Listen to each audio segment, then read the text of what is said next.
Hi, this is Dr. Maisie with Body Logic MD of Chicago. I'm checking back with you on day 10 of my 10-day detox. So I've made it to the last day. I didn't check back with you on day 9 because it was more of the same stuff. So I just thought I'd check back again here at the end. So what I like to do at the end of a detox is I like to go out and celebrate. I have this thing where I pick a road and I try to go through as many fast food drive-thrus as I can in 1 hour and order something from each one. I'll usually try to make it through a whole bag of potato chips, and then at the end of the evening I will light up a giant cigar. Now, of course, I'm joking. You shouldn't do that. You want to try as hard as possible to take what you've learned through this detox and try to avoid toxins as much as you can. This is all meant to jumpstart your health. It's not just a 10-day process to see if you could get through 10 days and then go back to doing whatever you were doing before. It was more meant to kind of wipe the slate clean and really set up your metabolism to go on and incorporate some healthy practices into your life. So I've made it through the 10 days. I'm really surprised how easy it's been to get through this detox. I was a little nervous about it. I thought there were certain things that I would just not be able to get through. I thought I would just succumb to the pressure, especially of carbohydrate cravings, but I really haven't had any, and I really don't feel like going back to them right now. It's not an urge that I'm done with this and I want to get back to it. Another thing is I'm just amazed that I've been able to go 10 days without caffeine, and I really want to try to keep that going because I feel perfectly energized.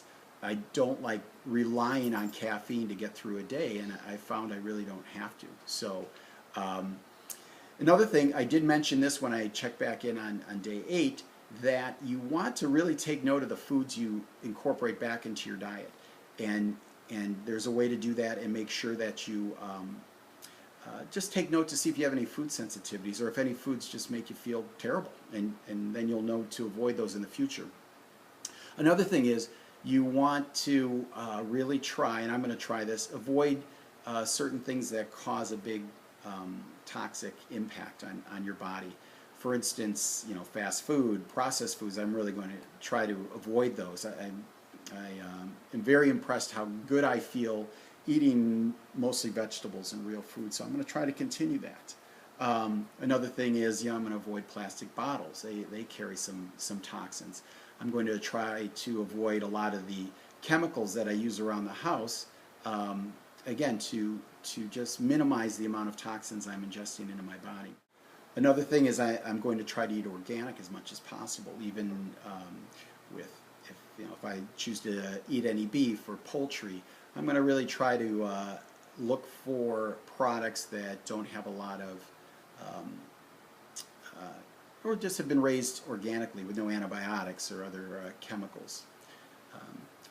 So I know I'm not going to be perfect, though, and I may revisit a detox in 6 months or a year. It's kind of a good thing, even if I try to minimize my toxic intake as much as possible. The holidays are coming up. I'm sure I'm going to succumb to some pressure, some food pressure.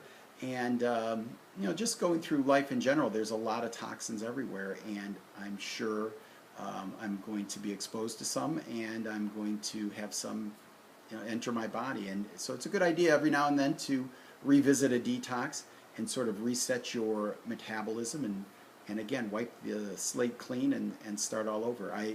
I'm feeling really good, and I hope you have learned a little bit going through this detox process with me, and I hope you decide to perform a detox for your health. And if you need help, find a doctor who is experienced with detox and knowledgeable about detox, who can help you get through it the right way and also explain why you're doing certain things.